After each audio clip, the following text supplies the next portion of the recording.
All right, so in chapter 7, we're talking all about, like I said earlier, short workplace messages. And this is really the bulk of communication that happens in the workplace. Now we're venturing out, we're doing a little more in instant messaging, a little more in text messaging, obviously, but we are still very much servants to the wonderful email. Email is going strong now for about 50 years. It's been about 50 years since the first email. So I'm not that old, thank the Lord, right? But I can remember a day sitting in our, it was a place we rented at the time. My husband and I had just been married for a little bit of time, and he was totally stoked because he was finally creating his own email account, and he got it all set up, and he was like, this is going to be so useful, this is going to be amazing, and do you want me to do one for you? And I was like, no way, are you kidding? It's not something I'm ever going to use. Fast forward, every day, multiple emails every day that I send and I check and I read and I respond to. So a while back, just a few years back, several years ago, when we started seeing a lot more instant messaging happening and text messaging, there was kind of word on the street, so to speak, is email going anywhere? So this is this thing that's been going pretty strong, and it's been very useful, and it's the bulk of our communication in the business world for the last couple decades. And now we see this new thing emerging. And so a lot of students were starting to say, do we even need to be focusing on that, or how to write a good email, because aren't we kind of moving that way? And for the most part, most people are saying, maybe someday, eventually, but for the next little bit, it'll still be going pretty strong by the time you guys graduate and you're out there and you're working. So may go away, but not anytime real soon. So we still need to be very effective with our email writing.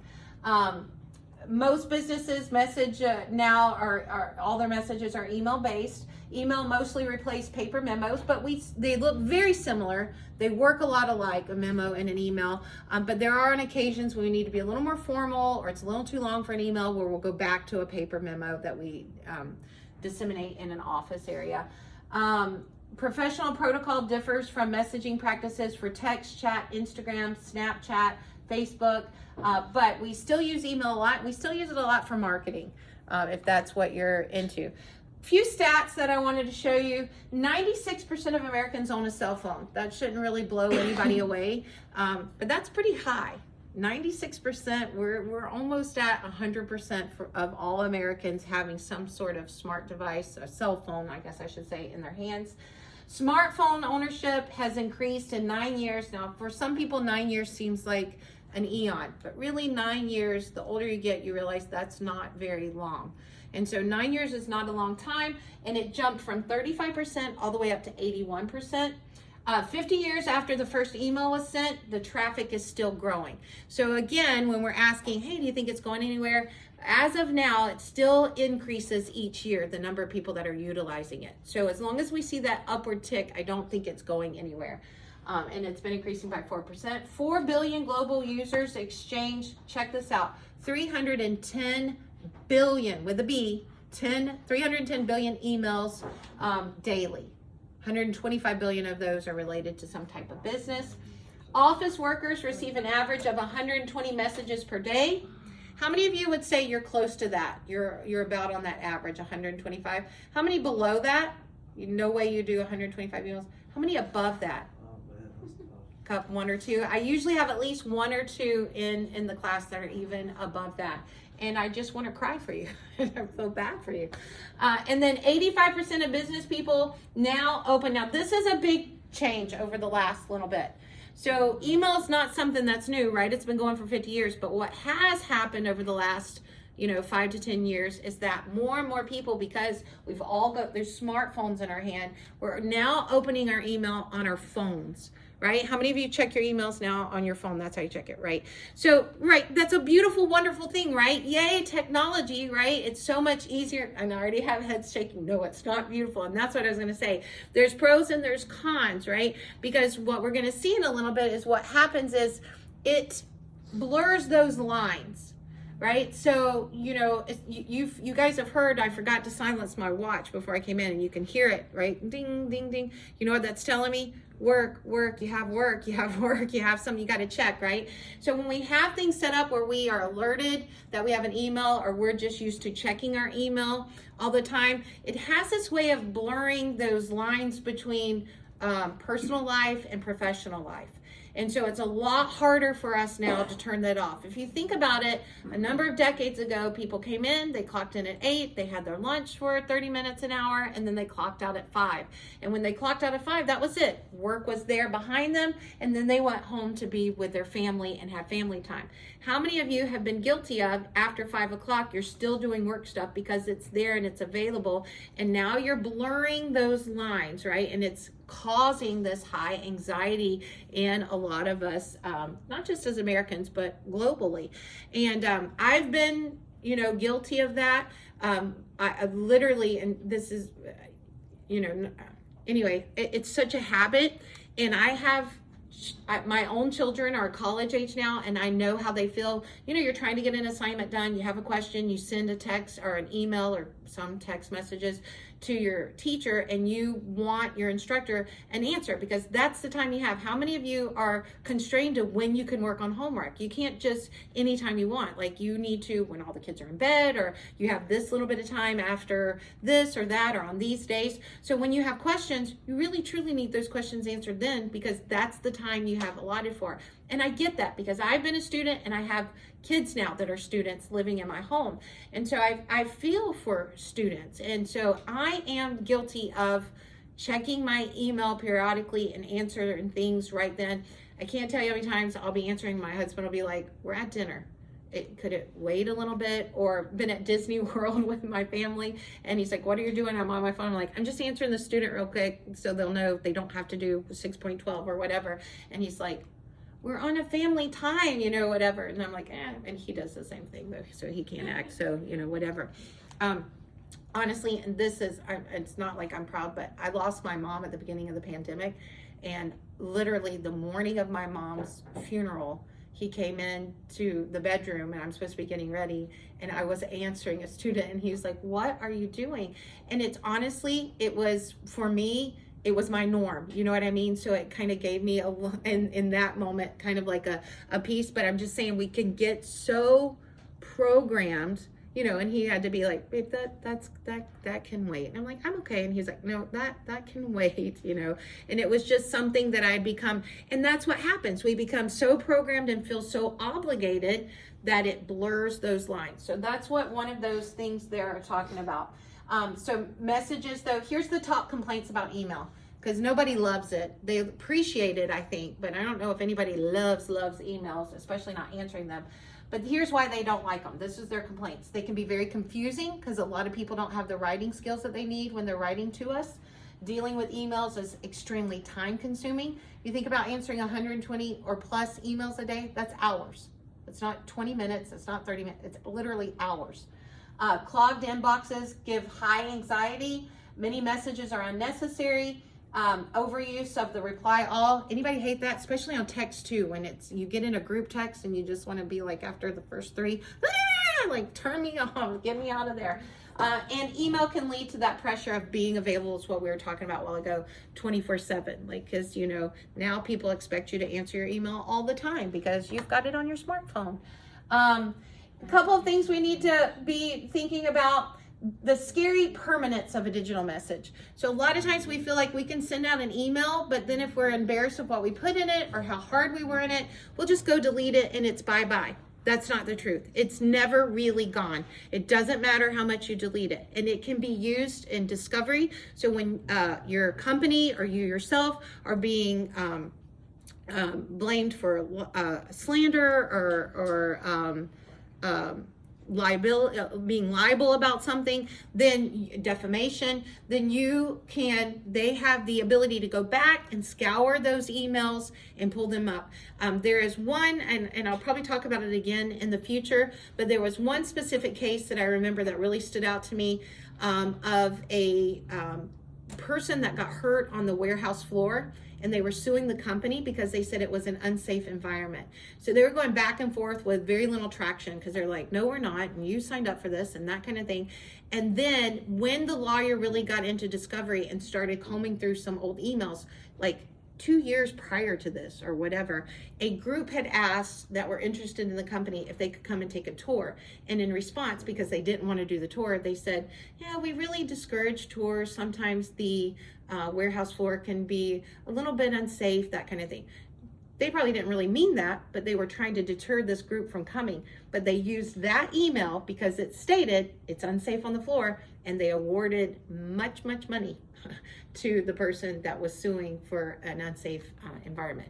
And it had been a couple years before that, but you have to be very careful. It never really goes away, whether it's an email or text message or any of that. And we've got to be very careful to know when an email is appropriate. If we're wanting something a lot shorter, a lot informal, we're going to do that via text, instant messaging. But it's not like emails should be crazy long either. So we just keep getting shorter and shorter in the communication world with what we effectively communicate with. I'm kind of skipping through everything. Emails, memos, those are all going to start with a good subject line, which is incredibly important because that's how people decide if they really want to read yours or not. A nice greeting, a body, and a conclusion. That's the format we're always going to lean toward, okay?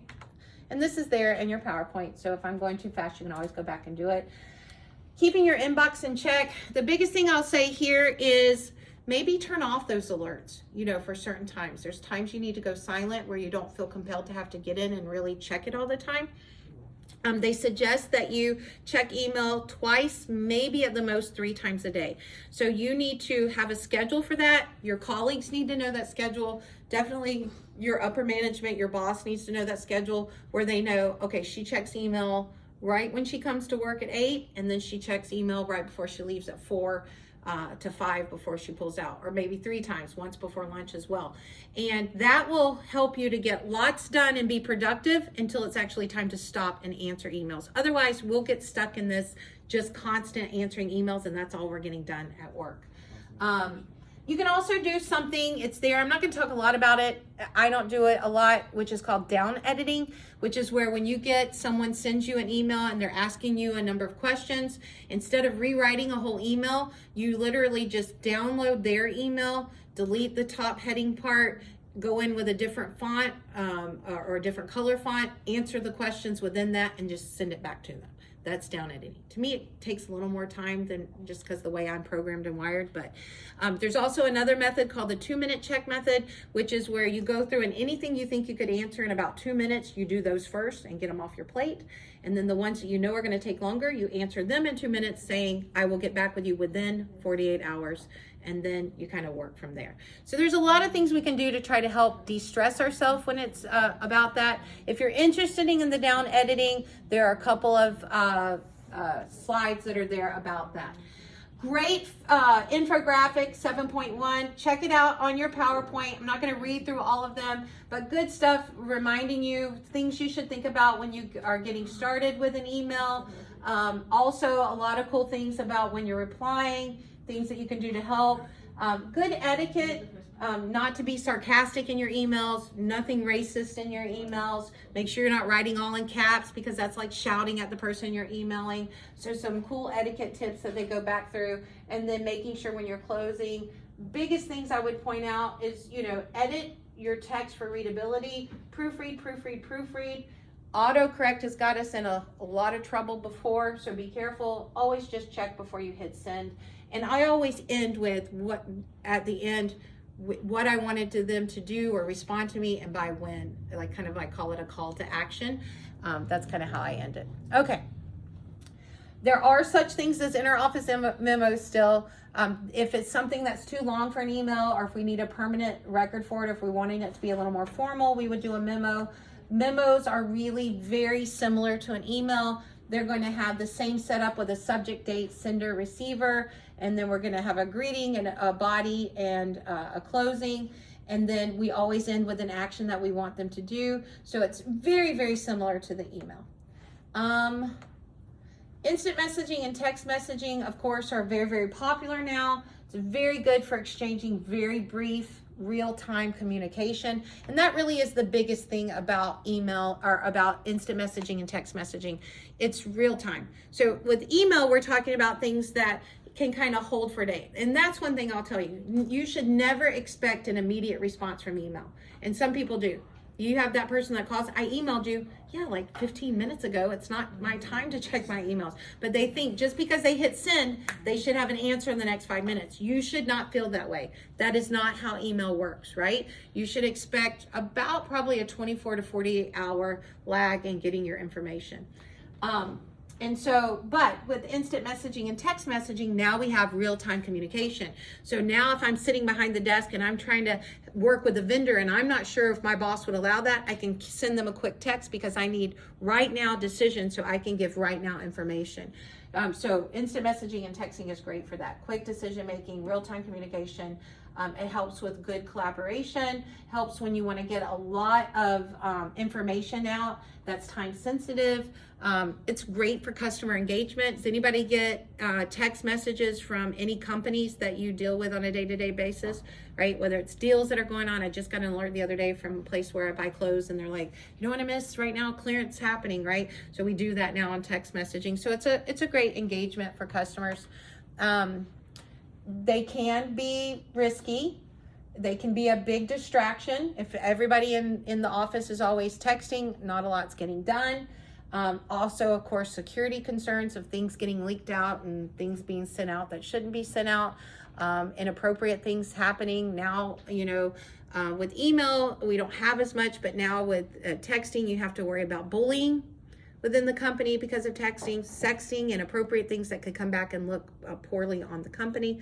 And so different things that we got to be, sexual harassment things coming of texting. So we got to just be very, very mindful and very, very careful. Great list. I'm not going to read everyone for you, but go back and jump on. Look, there's a great list of kind of your do's and don'ts for texting and instant messaging. We've already covered a lot. Don't think because you're texting, grammar doesn't matter. It does, especially if you're texting colleagues and workplace people and bosses. We want to make sure we're spelling things right. We want to make sure that we're using good grammar. And please make sure you realize who you're actually texting. So 2 times I've been very embarrassed, and once was not because of something I did. Once I almost got embarrassed, but I saved myself. So one, I was trying to respond to my pastor. And I did talk to text, and I was about to hit send and just something hit me like, just check that. Because I'm really bad about just, especially if it's friends, family, talk to text, boom, send.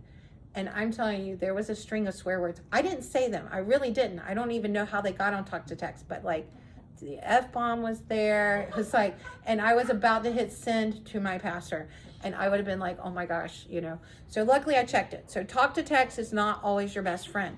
The other thing that's happened, and this is why we check, who am I sending this to, right? You just double check, who is this text about to go out to? Who else included in this text? Is I received a text message one time, and I heard my phone go off, and I read it, and I was blushing, and I'm a married woman.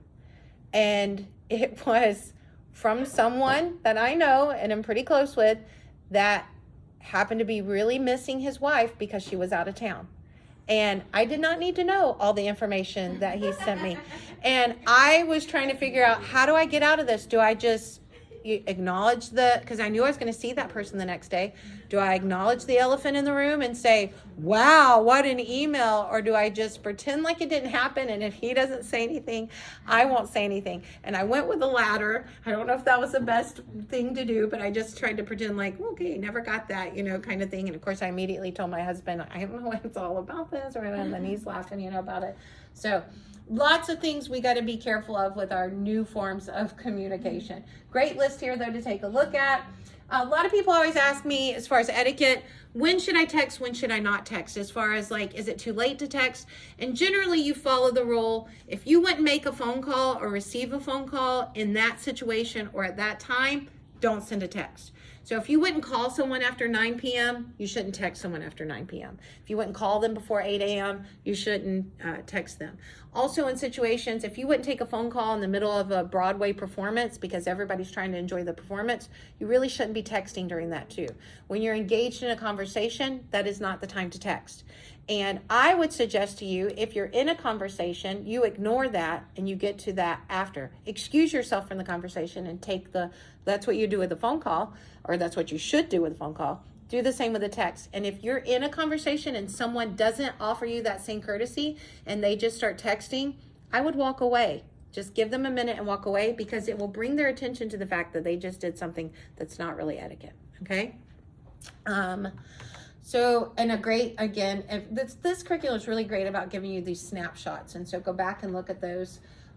Wanted to do this, and I don't know if I'll end on this today, but we're getting close to when I wanted to be able to kind of turn you loose. But there are lots of new things coming out too. We have now Microsoft Office has 365, which is jam up and wonderful. But we also have this new, and I don't know a lot about Slack. The CF doesn't use Slack. And the other school that I work for, they do not use Slack. But Slack is kind of like an instant messaging or a text messaging system that happens within your company, right? So it's set up, and there's a lot of things that are great about that, pros about that. The upsides, it declutters your email, because now you can just text, hey, when is that message, instead of email it, or when is that meeting?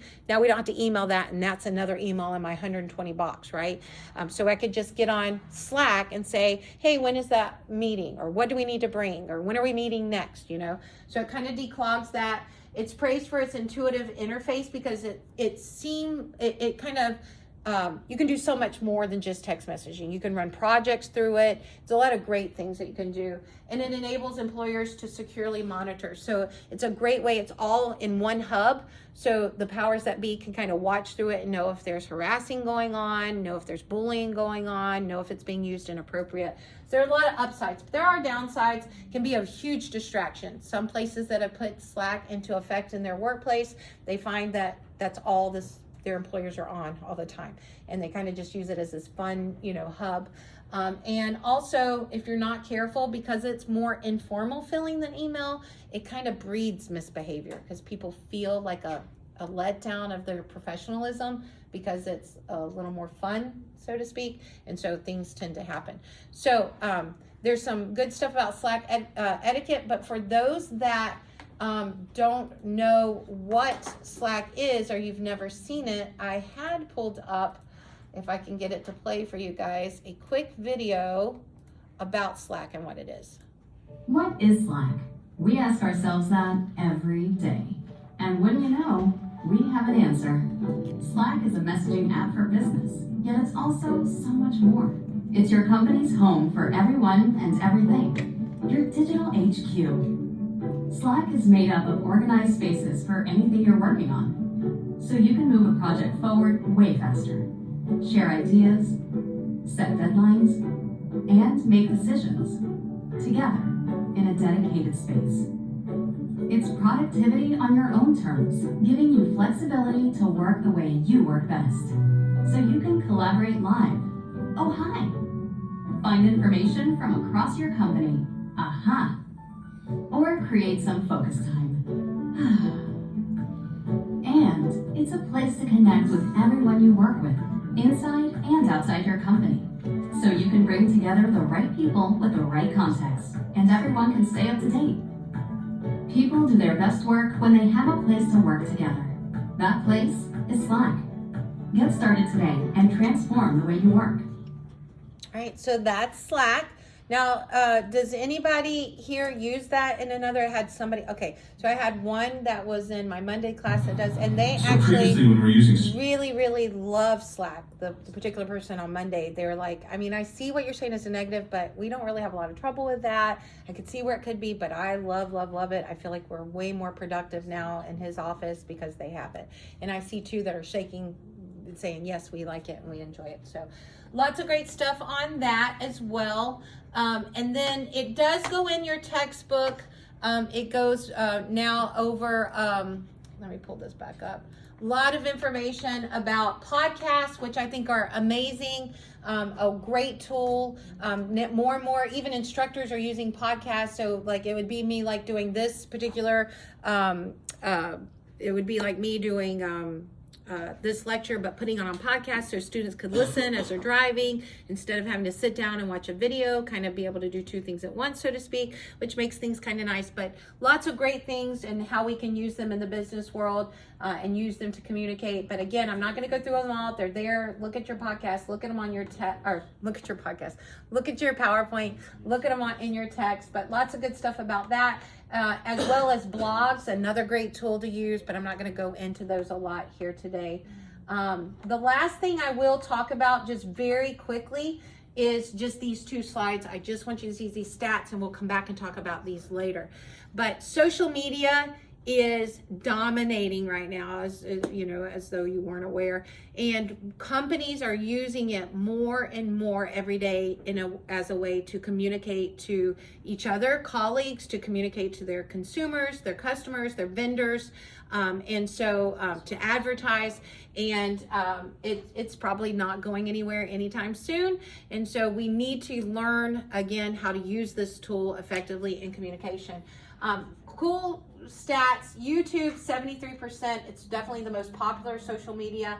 Facebook then at 69. Now for a little while, a few semesters back, I felt like people were kind of snickering when he talked about Facebook because they felt like that was just for old people.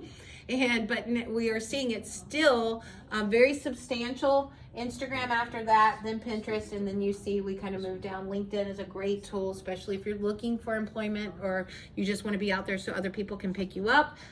Is a great thing. And then also check this out: where businesses go social. The monthly active users on Facebook, 2.5 billion. That's why they're tapping into that. It's just too big of a source. It's too much of an advantage. So they're learning. But you can imagine writing for like Twitter, for instance. We're trying to reach 330 million people that are there and using that as a company. But with Twitter, you're limited, right? There's only so many characters that you can. So that keep it simple and short really applies here when we're microblogging. So for like Facebook, Twitter, Instagram. And so that is becoming a niche. If you can learn how to be effective and say a lot with a lot of impact and a little bit of time and in few words, this is a great thing, right? And so you can utilize that to really kind of get in and sift yourself from other people that can't communicate that way because they're loving that in the business world. All right, a lot more at the end about social networking and using social media. I told you we'll come back to that. There's some good do's and don'ts, but maybe we'll start with those next week before we pop into 8 or into positive messages. Any questions for me today? Because I really just want to give you time to go work on your mind tap if you want. Go to the library if you need to, if you've not had a chance to do that. Get some resources.